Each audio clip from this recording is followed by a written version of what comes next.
अचानक कलेक्टर संजीव की गाड़ी चाय वाले की दुकान के सामने आकर रुकी। यह देखकर चाय वाला घबरा गया। कलेक्टर संजीव गाड़ी से नीचे उतरे और चाय वाले के पास आकर पूछा कि मोहनदास कहाँ है। चाय वाला बोला, कौन मोहनदास? साहब, मैं उसे नहीं जानता। कलेक्टर संजीव बोले, अरे वही मोहनदास जो तुमसे पहले यहाँ चाय की दुकान लगाते थे। चाय वाला बोला, साहब वह तो 5 साल पहले ही यहाँ से अपने गांव चले गए। तब से मैं ही यहाँ पर चाय बेचता हूँ। कलेक्टर संजीव के चेहरे पर अजीब से भाव उभर आए। वह बोले, क्या? गांव चले गए? क्या तुम बता सकते हो कि वे गांव क्यों चले गए? चाय वाला बोला, मुझे नहीं पता साहब, मैंने उनसे ये सब पूछा ही नहीं। मैं जब यहाँ आया था तब वह बीमार से थे, सूख कर कांटा हो गए थे। वह अपनी यह दुकान औने पौने दाम में मुझे बेचकर यहाँ से चले गए। ये सुनकर कलेक्टर संजीव का दिल धक धक करने लगा। उसे खुद पर बहुत गुस्सा आ रहा था कि उसने आने में बहुत देर तो नहीं कर दी। नहीं नहीं, इतना अच्छा आदमी इतनी जल्दी इस दुनिया को छोड़कर नहीं जा सकता। सोचते हुए कलेक्टर साहब वहीं एक पुरानी सी कुर्सी पर बैठ गए और पुरानी गुजरी सारी बातें याद करने लगे। यह उन दिनों की बात थी कि जब कलेक्टर संजीव 18 वर्ष का नवयुवक लड़का था। उस दिन वह बहुत ही थका और मजबूर सा मोहनदास चाय वाले की दुकान पर आकर के बैठ गया था। तब चाय वाला मोहनदास बोला था कि साहब, क्या आपके लिए चाय बना दूं? संजीव के कुछ ना बोलने पर वह फिर से बोला, मालिक चाय बना दूं क्या? तब संजीव आंखों में आंसू भरकर बोला था कि अंकल, मेरे पास पैसे नहीं हैं। उसकी आंखों में आंसू देखकर मोहनदास बोला था कि पैसे नहीं लूंगा, तुम भूखे भी दिख रहे हो, तुम्हारे लिए चाय बना देता हूँ। चाय के साथ बिस्किट भी खा लेना। और इतना कहकर मोहनदास ने चाय बिस्किट उसे खाने को दिए थे। चाय बिस्किट खाने के बाद भी वह वहीं पर बैठा रहा था। तब मोहनदास ने पूछा था कि क्या घर से भाग कर आए हो? संजीव ने हाँ में गर्दन हिलाई थी। मोहनदास ने उसे समझाते हुए कहा था कि बेटा, घर लौट जा, माता पिता की बात का बुरा नहीं मानते, उनकी डांट में भी प्यार छिपा रहता है। तब वह रोते हुए बोला था कि अंकल, मेरे माता पिता नहीं हैं, वह बचपन में ही चल बसे थे। मैं अपने मामा मामी के पास रहता हूँ, मगर वहां पर मेरी जिंदगी कुत्ते जैसी हो गई है। वह मेरी पढ़ाई छुड़ाकर काम धंधे में न लगाना चाहते हैं। उनके पास खूब पैसा है, फिर भी उन्हें मेरी कमाई चाहिए, जबकि मैं पढ़ना चाहता हूँ। तब मोहनदास ने समझाया था कि बेटा, वे जैसे भी हैं तुम्हारे अपने हैं, उन्हीं के पास लौट जा। अभी तू बच्चा है, तुझे इस दुनिया की समझ नहीं है। अकेला समझकर यह दुनिया तुम्हें भिखारी बना देगी। तब वह मोहनदास के पैरों में गिरकर बोला था कि अंकल प्लीज, मुझे रहने के लिए छत दे दो, बाकी मैं कुछ काम धंधा करके पढ़ लूंगा। मुझे पढ़ना है, बड़ा आदमी बनना है। तब मोहनदास बोला था कि ठीक है, तुम मेरे साथ ही रह लेना। मैं इस शहर में एक कमरे के किराए के मकान में अकेला ही रहता हूँ। मेरे बीवी बच्चे दूर गांव में रहते हैं। संजीव के लिए मोहनदास भगवान बन गया था। उसने एक अनजान और मजबूर बच्चे को रहने के लिए छत दे दी थी। फिर वह 3 साल तक मोहनदास के साथ उसके ही कमरे में रहा था। आसपास के बच्चों को ट्यूशन पढ़ाकर थोड़े बहुत पैसे जरूर कमा लेता था, मगर वे उसकी पढ़ाई और खाने के लिए पर्याप्त नहीं होते थे। फिर भी मोहनदास ने उसे अपने साथ रखा, उसकी स्नातक तक की शिक्षा पूरी करवाई। स्नातक के बाद वह आईएएस की तैयारी करने के लिए दिल्ली चला गया था। दिल्ली में भी उसे मोहनदास ने ही भेजा था ताकि वह अपने सपनों को पूरा कर सके। मोहनदास को इन 3 सालों में संजीव से एक अलग ही लगाव सा हो गया था। फिर मोहनदास ने उसे अपने एक परिचित का पता देकर कहा था कि वह व्यक्ति तुम्हें वहां पर कोई पार्ट टाइम काम दिला देगा। फिर तुम काम करते हुए अपनी पढ़ाई जारी रखना। यदि फिर भी कोई समस्या हो तो मुझे चिट्ठी लिखना। अगर कभी पैसों की जरूरत पड़े तो बेहिचक मांग लेना। लेकिन याद रखना कि अब तुम्हें बड़ा आदमी बनकर ही लौटना है। फिर 6 साल की कड़ी मेहनत के बाद उसने बहुत ही अच्छी रैंक के साथ आईएएस क्लियर कर लिया था। इस कारण उसे होम केडर भी मिल गया था। जिंदगी का बड़ा सपना पूरा करने के लिए उसने जमीन आसमान एक कर दिया था। उसका इस दुनिया में कोई नहीं था, मगर मोहनदास में उसे अपने पिता की झलक दिखती थी। कुछ महीने ट्रेनिंग में गुजर गए थे। उसके बाद मनचाही जगह पोस्टिंग के चक्कर में कुछ महीने और गुजर गए थे। साहब चाय। चाय वाले की आवाज से कलेक्टर संजीव की तंद्रा भंग हुई। उसने चाय का कप लिया और उसे पीने लगा। आसपास के दुकान वाले पहली बार एक कलेक्टर को किसी चाय की रेहड़ी पर चाय पीते हुए देख रहे थे। चाय पीने के बाद कलेक्टर साहब ने सरकारी गाड़ी को वापस भेज दिया और दूसरी किराए की गाड़ी लेकर अकेला ही मोहनदास के गांव की तरफ निकल पड़ा। गाड़ी की सीट पर आंखें बंद करके बैठे हुए कलेक्टर संजीव को वह दिन याद आया जब 7 साल पहले वह दिल्ली के लिए निकल रहा था। उसने महसूस किया था कि उस दिन मोहनदास बहुत उदास थे।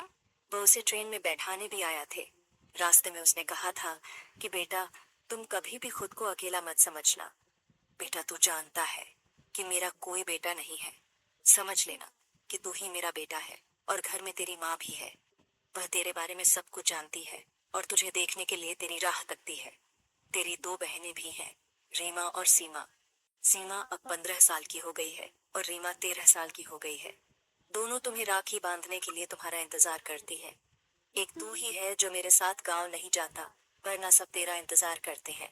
जवाब में वह इतना ही बोला था कि अंकल, मैं वादा करता हूँ कि मैं कामयाब होकर ही लौटूंगा और जिस दिन कामयाब होकर लौटूंगा उसी दिन माँ से मिलूंगा और बहनों से राखी भी बंधवाऊंगा। उन्हें बोलना कि मैं एक दिन जरूर उनके पास आऊंगा। इतना कहकर वह ट्रेन में बैठ गया था। जब ट्रेन चलने लगी तब मोहनदास खिड़की के सहारे दौड़ते हुए आया था और बोला था कि बेटा, तेरे बैग में टिफिन डाल दिया है, भूख लगे तो खा लेना। यह सब याद करते हुए संजीव की आंखों से आंसू बहने लगे थे। वह सोच रहा था कि मोहनदास उसकी कितनी फिक्र करते थे और मैं उन्हें एक चिट्ठी भी नहीं लिख पाया। मैं कितना स्वार्थी हो गया था। बड़ा आदमी बनने के लिए अंधा हो गया था मैं। वह मोहनदास के घर कभी नहीं आया था, मगर वह मोहनदास के गांव का नाम अच्छी तरह से जानता था। गांव पहुंचने के बाद वह लोगों से पूछता हुआ मोहनदास के घर जा पहुंचा। उसने देखा कि घर में 2 पुराने कमरे थे। पशुओं के लिए एक टीन शेड डला था। वह गाड़ी से उतरकर सीधा घर के अंदर चला गया। शाम का समय था। मोहनदास की पत्नी गाय का दूध निकाल रही थी। उसकी बड़ी बेटी बर्तन साफ कर रही थी। दूसरी बेटी आंगन में खटिया पर बैठकर सब्जी काट रही थी। उसे गाड़ी से उतरकर अंदर आते देखा तो दोनों लड़कियां अपना अपना काम छोड़कर खड़ी होकर उसकी तरफ देखने लगी। वह चुपचाप आंगन में पड़ी खाट पर जाकर बैठ गया और फिर बोला कि मोहनदास अंकल कहाँ हैं? सीमा बोली कि पापा को गुजरे हुए तो 4 साल से ऊपर हो गए हैं। इतना सुनते ही संजीव को बहुत बड़ा झटका लगा। उसके दिल में दर्द का एक गोला सा उठा और उसका गला भर आया। मुंह से आवाज नहीं निकली। जिसका डर था वही हुआ था।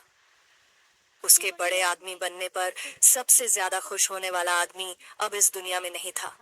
मोहनदास की छोटी बेटी रीमा भागकर कमरे में गई। वापस आई तो उसके हाथ में एक फोटो थी जिसमें संजीव और मोहनदास साथ खड़े थे। वह कभी फोटो को देखती तो कभी संजीव को देखती, फिर जोर से चिल्लाई, संजीव भैया। सरिता भी उसके हाथ से फोटो छीनकर देखने लगी।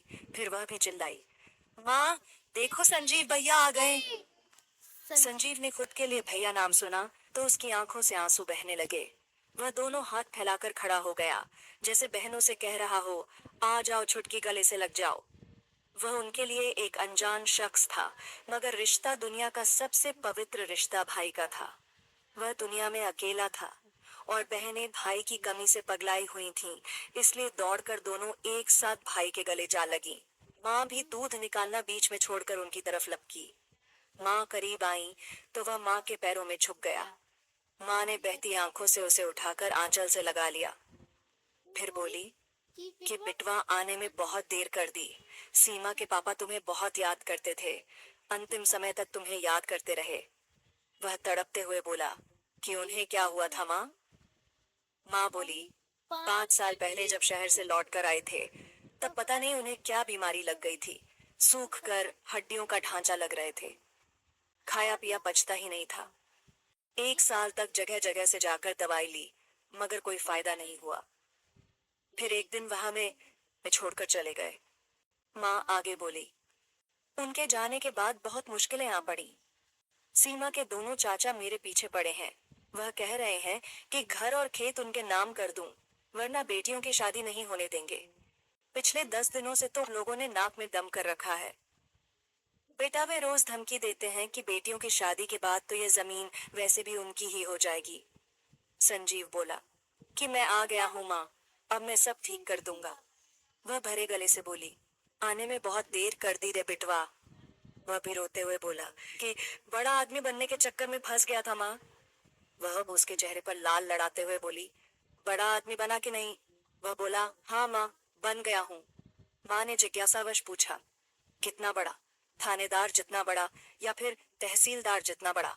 वह बोला, माँ, इन सबसे भी बड़ा।